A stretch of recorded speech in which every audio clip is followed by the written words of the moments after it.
September 2025 ధనస్సు రాశి మాస ఫలాలు ఏ విధంగా ఉండబోతున్నాయో చూద్దామండి. ధనస్సు రాశి అధిపతి గురుడు, జూపిటర్, గురుగ్రహం. ముఖ్యంగా ఈ వీడియోలు ఏంటంటే విద్యార్థులకు ఏ విధంగా ఉంటుంది, ప్రేమలో ఉన్నవారికి, ఉద్యోగస్తులకి, ప్రైవేట్ ఉద్యోగులకి, గవర్నమెంట్ ఉద్యోగులకి, వ్యాపారస్తులకి ఏ విధంగా ఉంటుంది, ఈ యొక్క సినీ కళాకారులకి, రాజకీయ నాయకులకి, లీగల్ సంబంధమైన విషయాలు, రైతులు, హెల్త్, శివంగా రెమెడీస్, ఇవన్నీ కూడా చూద్దామండి. చివరిదాకా చూడగలరు. నచ్చితే లైక్ చేయండి, 10 మంది బంధుమిత్రులకు షేర్ చేయగలరు. ధనస్సు రాశి సహజ చక్రంలో 9వ రాశి. 9 అంటే పూర్వజన్మ అదృష్టం. సో ధర్మ త్రికోణంలో ఉన్నటువంటి రాశి ఏదైనా ఉందంటే గురు రాశి, ఈ యొక్క ధనస్సు రాశి. ముఖ్యంగా ధనస్సు రాశి వాళ్ళు ఏంటంటే జ్ఞానం, విజ్ఞానంతో కూడుకొని ఉంటారు. కాస్త తక్కువగానే మాట్లాడతారని చెప్పాలి. వీరికి ఏంటంటే నదులు, గుట్టలు ఇలాంటి ప్రదేశాలు అంటే బాగా ఇష్టం చూపుతూ ఉంటారు. వీరి జాతకంలో కనుక గురుగ్రహం కనుక బలంగా ఉంటాయి, కంఫర్ట్స్ కొదవ ఉండదండి. పిల్లలు బాగా రాణించగలుగుతారు. సో వైవాహిక జీవితంలో వీరికంటే వీరి జీవిత భాగస్వామి కాస్త అధికంగా మాట్లాడడం, కమ్యూనికేషన్ ఎక్కువగా మెయింటైన్ చేయడం లాంటివి ఉంటాయి. వారి జాతకంలో బుధుడు బలంగా ఉంటాయి.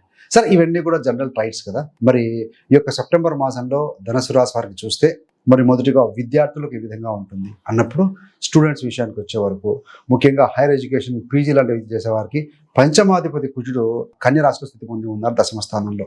ఎవరైతే వృత్తి, విద్యా కోర్సు చేసేవారికి ఎక్సలెంట్ గా ఉంటుంది. కాకపోతే ఈ యొక్క శని దృష్టి ఉంది కాబట్టి కొంత delay of or postponement of things ఉంటాయి. ప్రొక్రాస్టినేషన్ ఉండే అవకాశం ఉంటుంది కాబట్టి అది అవాయిడ్ చేయండి. టైంకి మీరు కనుక షెడ్యూల్ విధించుకోగలిగి ఆ ప్రకారంగా ప్రిపేర్ అవుతూ ఉంటే సో చాలా బెటర్గా ఉంటుందండి. Time is valuable, time is money. So ఒకసారి మనం కోల్పోయామంటే మళ్ళీ తిరిగి రాదు. కాబట్టి సో జాగ్రత్తగా దాన్ని వాడుకోవడం అనేది చాలా ముఖ్యం. ఇక్కడ ఆ పోటీ పరీక్షలు చూస్తే 6వ స్థానాధిపతి 8లో ఉన్నాడు. వీరికి ఏంటంటే పాజిటివ్ రిజల్ట్ అనేది 2వ వారం తర్వాత 15 సెప్టెంబర్ నుంచి ఎప్పుడైతే కనుక శుక్రుడు 9వ స్థానంలో రవి ఇంటికి వస్తారో దాన్ని అప్పుడు 2వ వారం తర్వాత పాజిటివ్ ఫలితాలు అందుకుంటారని చెప్పవచ్చండి. మరి ప్రేమలో చూస్తే పంచమాధిపతి కుజుడు, శుక్రుడు కారకత్వం వహిస్తూ ఉంటారు. పంచమాధిపతి కుజుడు 10-11 స్థానాల్లో ఉన్నారు, బాగానే ఉంది. మొదటి 2 వారాల కంటే 14 సెప్టెంబర్ నుంచి ఎప్పుడైతే ఈ యొక్క కుజుడు తులారాశికి వస్తారో సో లవ్ అండ్ అఫెక్షన్ పెరుగుతుంది. వారికి శని దృష్టి తప్పుతుంది.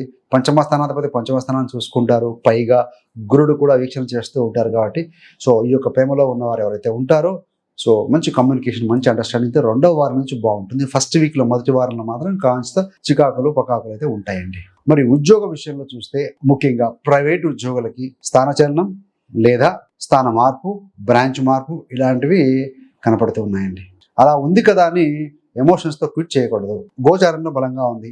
వ్యక్తిగత జాతకం కూడా చెక్ చేసుకోండి. అక్కడ కూడా బలంగా ఉండి దశలు బాగుంటే మాత్రం దెన్ మీరు వదిలి కూడా ప్రయత్నం చేయొచ్చు. కానీ ఎప్పుడు కూడా సో ఉద్యోగంలో చేస్తున్న జాబ్లో చేస్తూ you need not to express, ఎవరికి చెప్పాల్సిన అవసరం లేదండి.